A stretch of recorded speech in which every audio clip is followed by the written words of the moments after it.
jualan bubur ayam. Bismillahirrahmanirrahim. La haula wala quwata illa billah.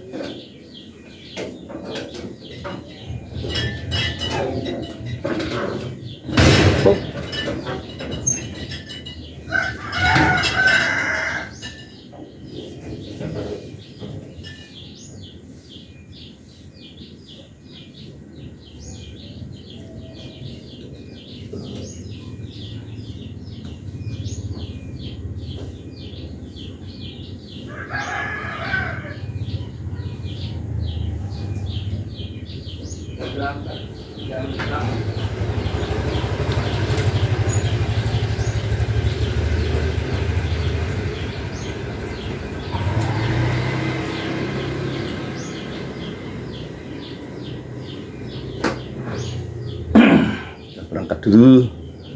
Bisnis adalah belajar untuk tawakal kepada Allah.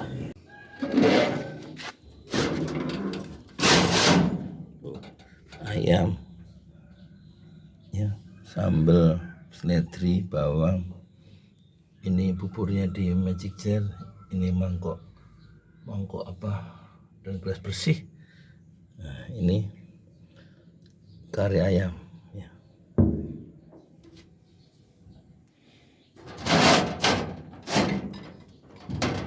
Masih Masya Allah, ada jalan ya.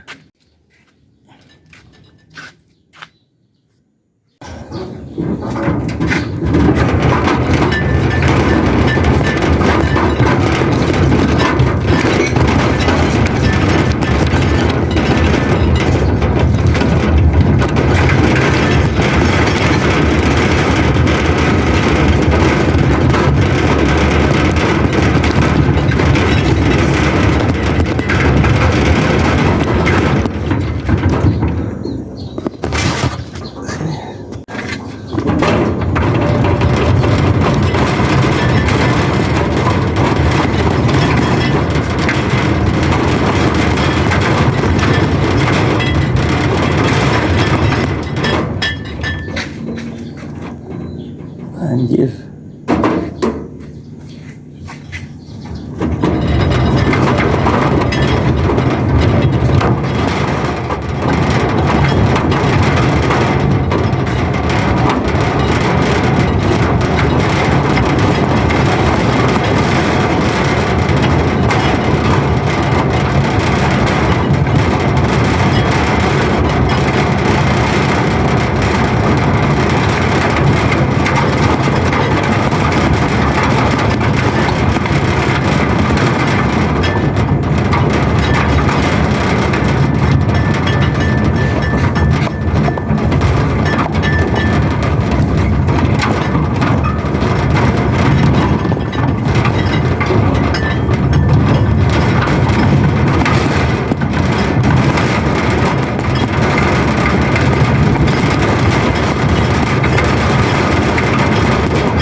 Airnya tumpah.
pagi amat, belum ada matahari.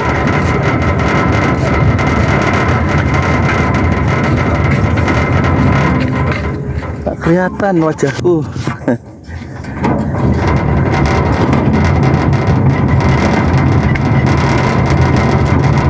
Jalanan mau turun.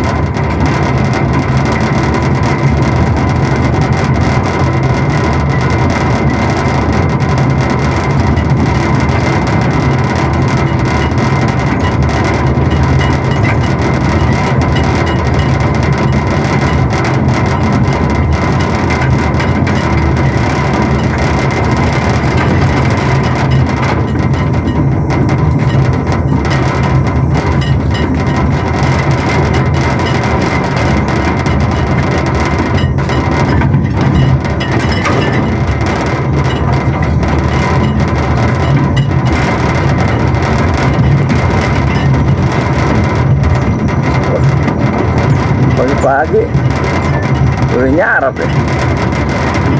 Hah? Bubur.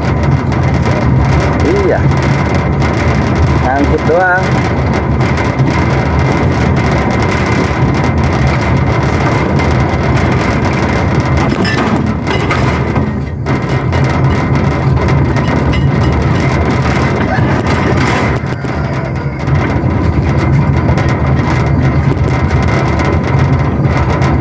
Siapapun presidennya Pak Pak Timun, ngapain? Udah nyarap belum? Nah, sehat. Ini enak dorong ya. Iya. Ayah. Iya. Belum dapat. Baru keluar ya. Pak Timun.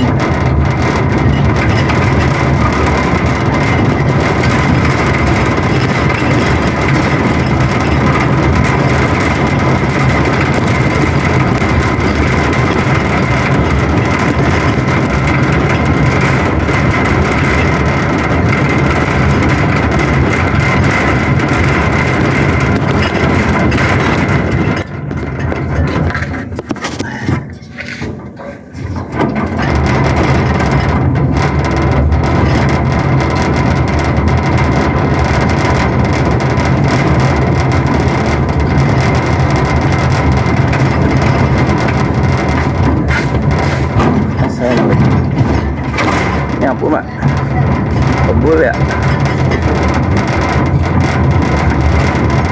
Bukan sampah.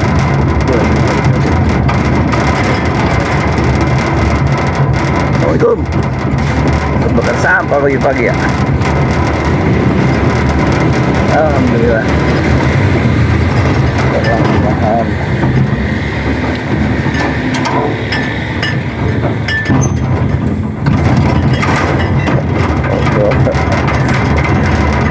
Sudah santai ya. Alhamdulillah.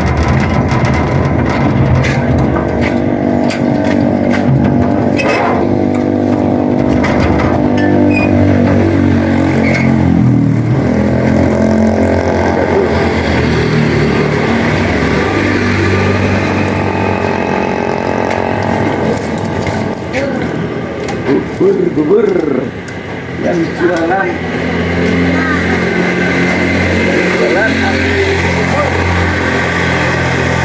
ada bubur buat bubur.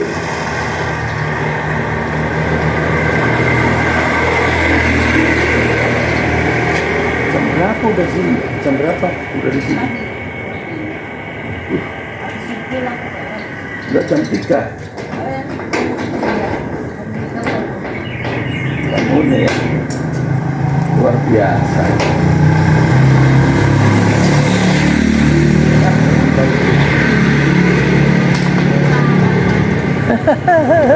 Gila rasanya.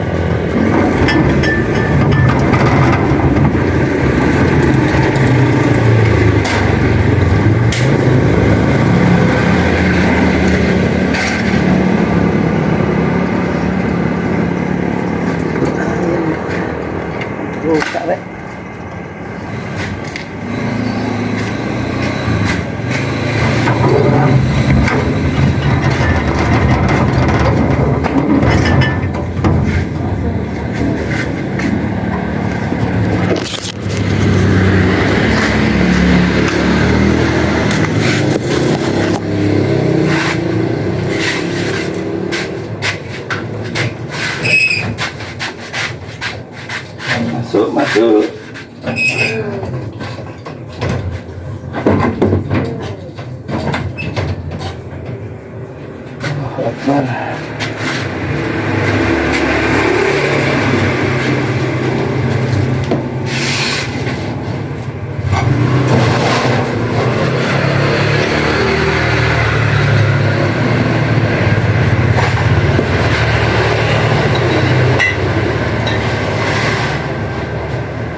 Alhamdulillah.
Ini anti air di sini.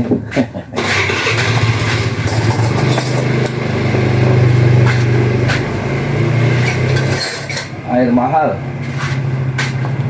Ayo siapa yang hadir?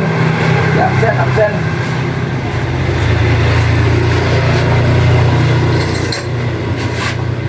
Oh, inilah bahasa tukang bubur.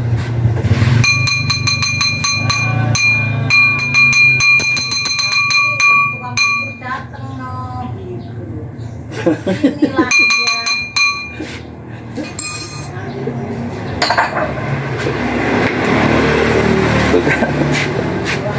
Tukang bubur telah tiba. Jualannya di mana ini? Kafe.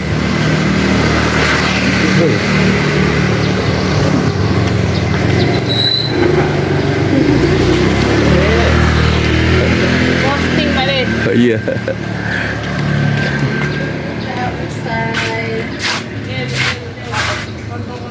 Oh ini kita jualan fish chop 1, 2, 3, 4, 5, 6, 7, 1. Kita jual 15 fish chop. buburnya 1 liter. Assalamualaikum warahmatullahi wabarakatuh. Saya Yudi Pramuka, tukang donat dari Parung Icul, tertua di semesta. Alhamdulillah wassalatu wassalamu ala rasulillah. Kalau kita Indonesia nggak ada Rocky Gerung, kalau Indonesia nggak ada Anies Baswedan, tentu adalah Indonesia yang tidak ada yang membayang-bayangi menuju kehancuran total ya.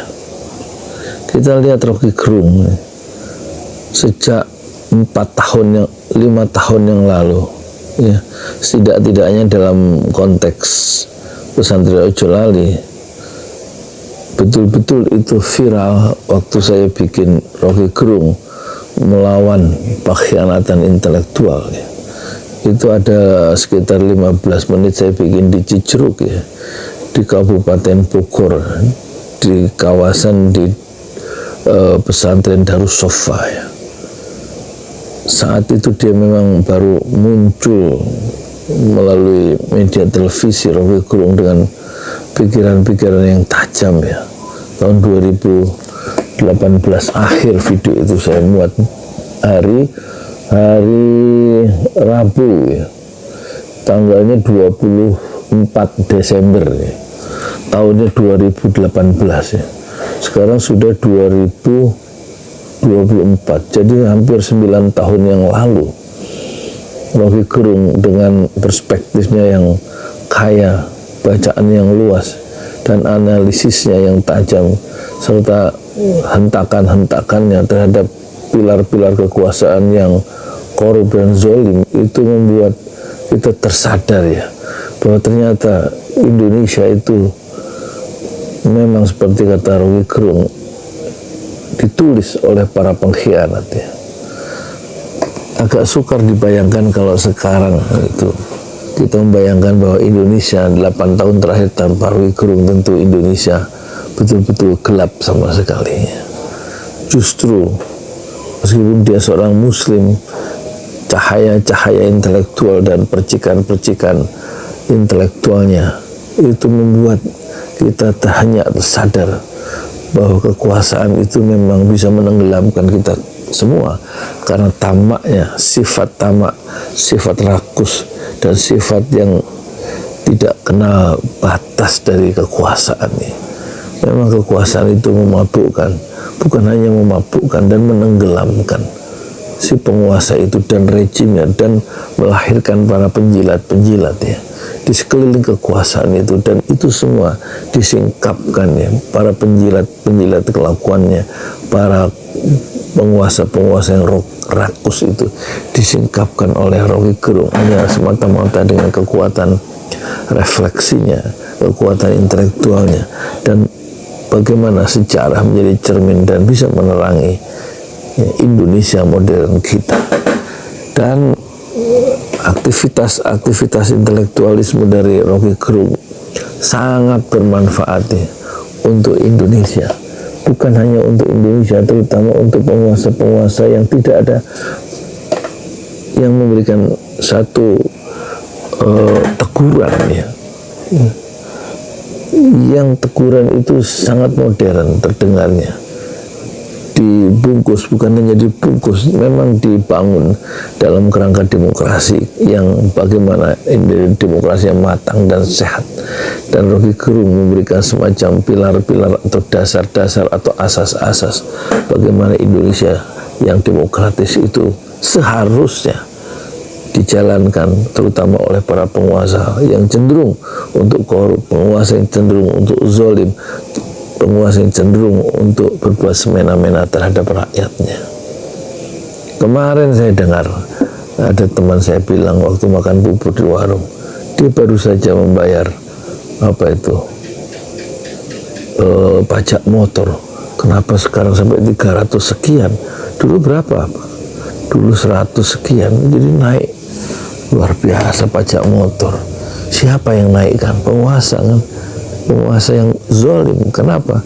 Kemudian merusak atau membuat struktur kejiwaan masyarakat itu jadi terguncang ya, karena segalanya menghimpit kehidupan dia. Meskipun bayaran motor itu setahun sekali, tapi naiknya harga itu untuk pajak motor itu bukan semata-mata pajak motor yang menyusahkan, segala naik ya, subsidi dicabut misalnya, dan barang-barang naik itu bikin susah ya masyarakat. Dan ini adalah kelakuan dari penguasa-penguasa yang tidak ingin membahagiakan rakyatnya sendiri.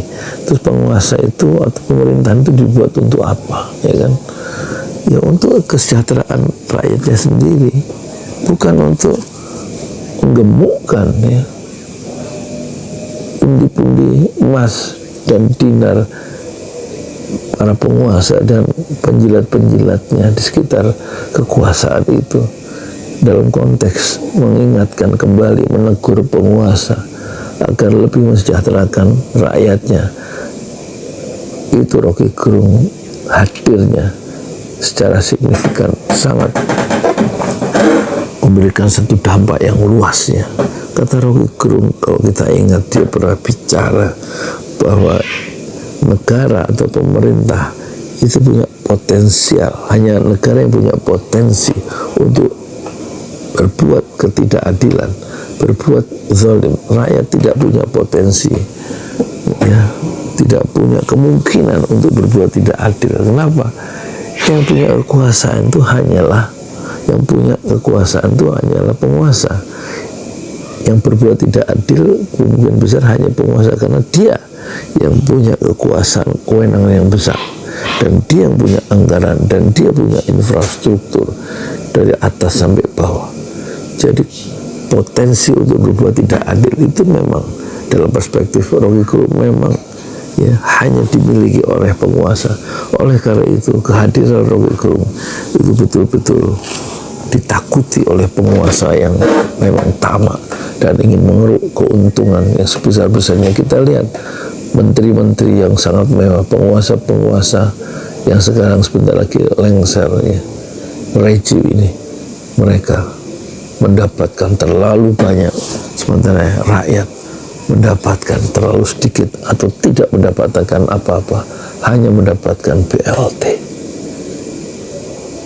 Dan dari segi yang lain ya, kehadiran Roky Gerung itu disambung oleh kehadiran dari Anies Baswedan ketika dia secara kenyataan historis dia membuktikan ternyata kekuasaan kalau diberikan kaki keadilan dan memihak rakyat banyak dan juga membela rakyat yang lemah atau yang dilemahkan oleh struktur, itu betul-betul kekuasaan itu sangat berguna bagi jutaan orang.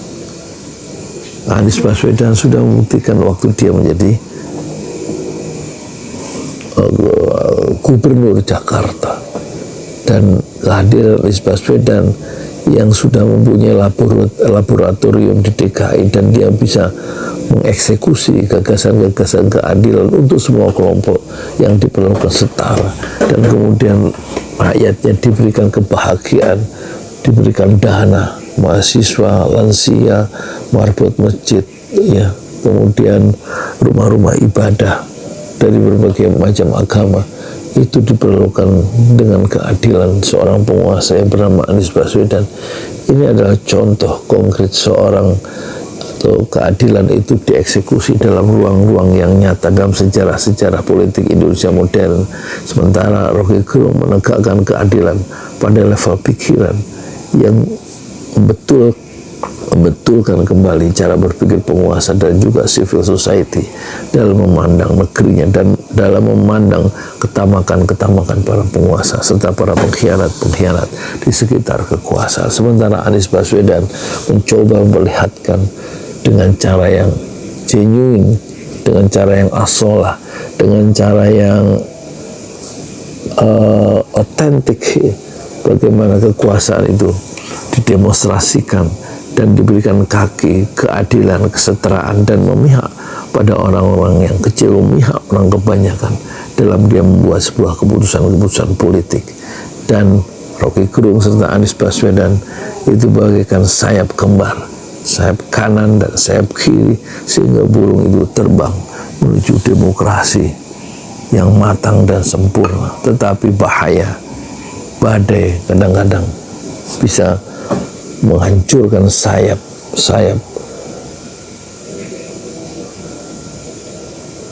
terutama pikiran-pikiran kritis dari Rocky Gerung dan Anies Baswedan.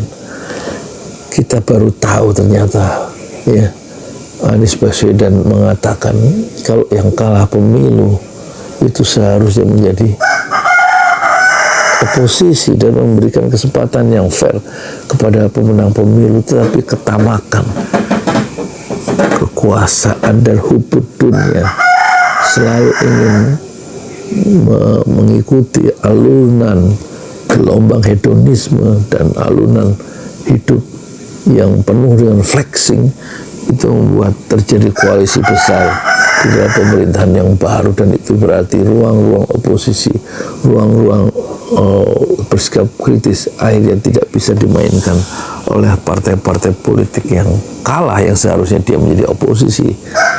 Dan ini, dalam konteks ini, maka kehadiran Anies Baswedan dan Rocky Gerung sebagai bagian dari civil society yang kritis, yang ingin ya selalu menegur penguasa dan membela rakyatnya sendiri yang dilemahkan secara struktural, membela rakyat kebanyakan. Kehadiran keduanya betul-betul seperti cahaya dalam kegelapan malam. Cukuplah Rocky Gerung dan Anies Baswedan menjadi bintang di langit zaman, dan cukuplah rejim-rejim yang membawa cahaya kegelapan itu tenggelam bersama-sama dalam ketamakan dan dalam lautan pengkhianatan terhadap bangsanya sendiri. Saya Yudi Pramuko, tukang donat dari Panung Ijuan, tertua di semesta Fasbir Sabar Jamilah. Bersabarlah dengan kesabaran yang indah. Assalamualaikum warahmatullahi wabarakatuh. Assalamualaikum warahmatullahi wabarakatuh.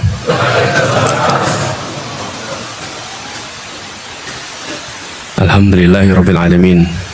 Wassalatu wassalamu ala asyrofil anbiya'il mursalin sayyidina wa habibina wa maulana Muhammadin wa ala alihi wa ashabi ajmain. Raditu billahi rabbah wa bil islami dina wa bil muhammadin nabiyya wa rasulah. Rabbi zidni ilma warzuqni fahma. Amin. Amma ba'du. Bapak-bapak, ibu, jamaah salat zuhur di Masjid Ukhuwah Islamiyah Al-Azhar rahimakumullah, wabil khusus Bapak Haji Azhar Kombo, juga bersama kita Ketua Takmir Bapak Muhammad Taufik Zamrawi, Ketua Yayasan Bapak Mas Rifan Jamil, Bapak Hasan Toha, dan seluruh jamaah saja yang tidak tersebut nama satu persatu. Pertama, saya menyampaikan rasa syukur, alhamdulillah akhirnya bisa bersujud di masjid ini. Dengar ceritanya sudah, tapi baru sampai siang hari ini bisa sujud sama-sama. Lalu dapat kejutan, suruh memberikan kultum. Saya jadi ingat beberapa waktu yang lalu saya diundang suatu tempat memberikan kultum. Saya tanya, jadi kultumnya apa? Jadi di sini Pak, kultum itu bukan kuliah 7 menit Pak. Kultum itu kuliah terserah antum. Jadi rumus itu saya pakai di sini boleh ya? Boleh kan? Jadi kuliah terserah antum. Mau 7 menit, 8 menit, 9 menit, boleh gitu. Nah, di sini masjidnya Masjid Ukhuwah Islamiyah sudah jelas pesannya. Dan saya rasa pesan itu sudah sering digaungkan. Jadi mungkin kalau saya nambahi itu nguyai banyu segoro Pak itu. Karena ini sudah terus-menerus kita bicara tentang ukhuwah di Masjid Ukhuwah Islamiyah Al-Azhar. Nah, tapi dalam kesempatan ini saya ingin tambahkan sedikit aja lah terkait soal ini. Kita semua yang pernah menjalankan ibadah umroh atau haji atau tinggal di negeri asing untuk kuliah atau bekerja, pasti sering menemukan perbedaan-perbedaan di antara umat Islam. Kalau di sini di masjid hampir pasti tidak ketemu bedanya, Syafi'i semua di sini. Tapi kalau sudah sampai di Mekah akan ketemu Syafi'i, Hanafi, Maliki, bahkan pondok terkenal di sana Al-Maliki, betul ya? Kemudian semua kita akan ketemu dengan berbagai mazhab. Nah, ini pengalaman saya. Satu ketika saya sedang duduk di masjid, lalu bersama dengan seorang teman sahabat saya dari Turki. Tidak lama datang satu orang, dia sholat. Pas lagi sholat, selesai sholat, teman saya ini bilang, Anis, ini orang ini Hanafi, katanya. Oh ya, katanya. Gimana ceritanya? Dia tunjukkan cirinya, ini soalnya orang Hanafi ini. Oh ya. Nah, itu mengingatkan saya kemudian satu pesan. Kenapa kita ini kalau berjumpa dengan sesama umat, kita cari bedanya? Kenapa kita ini kalau ketemu sesuatu kita cari bedanya apa ya saya sama dia itu? Saya ketemu dengan seseorang, ini NU ini, oke, NU. Ah, ini Al-Wasliyah ini kira-kira. Ini Muhammadiyah ini. Ini kira-kira Dewan Dakwah ini gitu. Lalu lihat celana agak pendek, ini Salafi ini kira-kira. Oke. Lah, kita ini paling senang seakan-akan mencari bedanya. Saya kalau ingin sampaikan pesan rumus sederhana, carilah persamaannya, kurangi mencari perbedaannya. Nah, ini sederhana sekali, tapi kita dalam keseharian kita itu mencari bedanya. Dulu memang kopiah itu ada yang putih, ada yang hitam, Pak. Kenapa ada putih dan hitam, Pak? Ada yang tahu nggak putih hitam ini? Kopiah putih itu siapa yang pakai? Kurang haji. Kalau belum haji, serasa gaya mas, pakai putih gitu. Yang sudah berangkat haji, betul ya? Sebenarnya gini, sudah sampai tanah suci pulang pakai kopiah putih. Yang belum pakai kopiah putih belum sampai tanah suci. Nah, tapi beberapa tahun terakhir ini terjadi kemudahan sampai ke tanah suci, sehingga sekarang ini yang bisa pakai kopiah putih itu banyak sekali. Kopiah putih tidak lagi menjadi pembeda. Nah, saya ingin sampaikan kepada semua pesan sederhana, cari samanya, jangan cari bedanya. Tapi ada satu hal, ini pertama. Yang kedua, saya ingin sampaikan, kita ini adalah umat terbaik, umat Islam ini.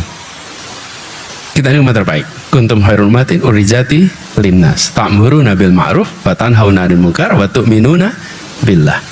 Kita sadar, tapi umat terbaik itu bukan sebagai privilege. Umat terbaik itu sebagai tanggung jawab. Tanggung jawab. Apa bedanya? Kalau privilege itu untuk dinikmati, kalau tanggung jawab itu untuk ditunaikan. Jadi kita punya tanggung jawab menunaikan. Nah, kalau kita tengok umat kita, sering sekali umat itu berhasil atau gagal bukan karena mampu atau tidak mampu, tapi karena baca perubahan atau tidak baca perubahan. Jadi pesan kedua, karena kan kultum ini dibatasi waktunya gitu. Kalau enggak kan nanti belandrah mana-mana ini. Jadi kedua adalah tentang membaca perubahan. Kalau kita membaca perubahan dengan cepat dan mau melakukan antisipasi, insya Allah kita berhasil. Dan sejarah umat Islam sudah menunjukkan, yang membaca tanda-tanda perubahan zaman, mengikuti perubahan zaman, mengantisipasi, maka dia menjadi pemenang di zamannya. Nah, saya ingin masuk soal ini pendidikan, Pak. Kenapa? Masjid ini, itu kalau kita lihat, gedungnya bagus, arsiteknya bagus, rancangannya bagus. Ini pakai ilmu tidak, Bapak Ibu? Pakai ilmu. Ada ilmu arsitek, ada ilmu sipil, ada ilmu, semua ini macam-macam ilmu ada di sini. Sampai jadi gedung seperti ini. Nah, kita sering melewatkan bahwa untuk membangun umat, apalagi umat yang bersatu, diperlukan namanya pendidikan. Ini kunci sekali. Nah, tetapi pendidikan itu sudah mengalami perubahan luar biasa. Anak-anak kita itu, anak-anak abad 21 hari ini, gurunya, guru-guru abad 20. Sekolahnya, cara menata kelasnya abad 19. Betul, Mas? Banyak. Jadi kalau sampean panjenengan datang ke sekolah, nanti ketemu 3 abad di satu tempat itu. Anak abad 21, guru abad 20, ruang kelas 19. Coba panjenengan lihat aja. Panjenengan lihat foto kelas tahun 1800 sama persis seperti sekarang. Ruang kelas 1700 sama seperti sekarang. Wes, percaya saya. Betul nggak saya? Nah, kita lihat sekolah-sekolah Islam semua. Sekolah-sekolah Islam apa yang terjadi? Itu terjadinya. Sudah saatnya semua masuk ke abad 20. Nah, masjid ini saja sudah. Saya diberi instruksi memberikan kultum. Pendengarnya siapa? Yang di masjid ini dan yang di video ini loh. Ini kan abad 21 ini. Betul ya? Saya boleh bilang halo semuanya. Itu abad 21 nonton. Sama yang pegang-pegang HP live streaming ini semua.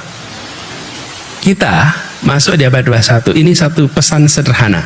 Bila kita tidak baca perubahan zaman dari aspek metode, maka kita akan ketinggalan. Ilmu mengenai perubahan itu banyak. Jadi saya usul pada jamaah di sini, khususnya di Semarang, yang saya dengar jamaah Masjid Ukhuwah Islamiyah ini dari semua unsur sama, semua unsur setara. Jadi unsur apapun baca perubahan zaman ini. Betul-betul kita harus siap untuk berada di 21. Dan ini terasa sekali. Saat ini para guru ngaji itu mengalami kompetisi yang amat ketat dari sisi kualitas. Karena mendengarkan guru ngaji di kampung, habis itu yang mendengarkan buka YouTube membandingkan yang guru ngaji di kampung dengan YouTube yang terkenal. Betul tidak, Ustaz? Betul ya? Bahkan pertanyaan yang disampaikan ke guru ngaji di kampung, pertanyaan kulaan dari YouTube. Betul tidak? Nah, ini aspek sederhana yang harus jadi perhatian bagi kita semua.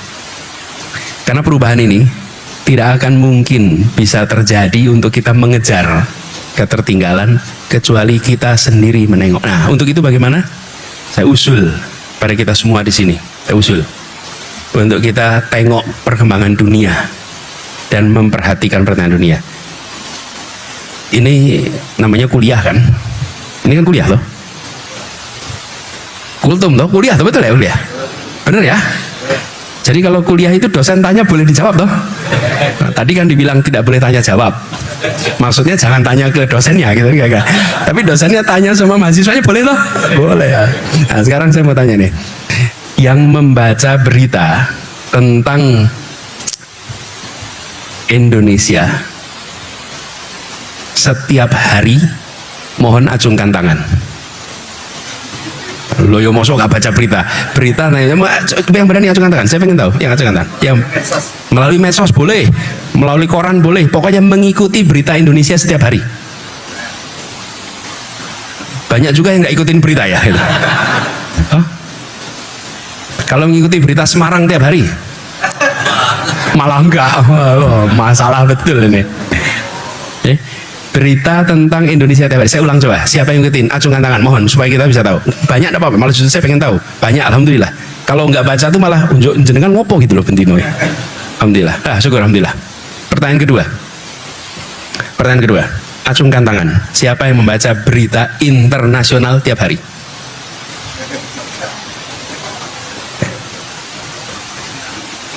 Siapa di antara itu yang baca berita internasional di luar Palestina setiap hari?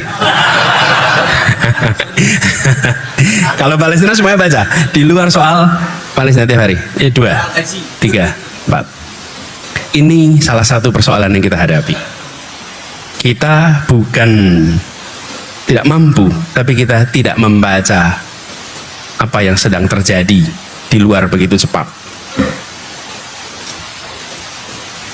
Bulan depan adalah haji. Bulan depan haji. Dan dahulu orang-orang yang pulang dari haji sering ditakuti di negerinya masing-masing. Kenapa? Karena haji adalah pertemuan global pertama umat manusia. Dari semua duduk sampai di Mina. Sampai di Mina diskusi, tukar pikiran dari mana-mana. Dan sebelum sampai haji di Mekah semua berkumpul dari mana? Tukar pikiran. Yang punya gagasan ini dari Indonesia ketemu dari Maghribi, ketemu dari Mongolia, ketemu dari Turki, tukar pikiran.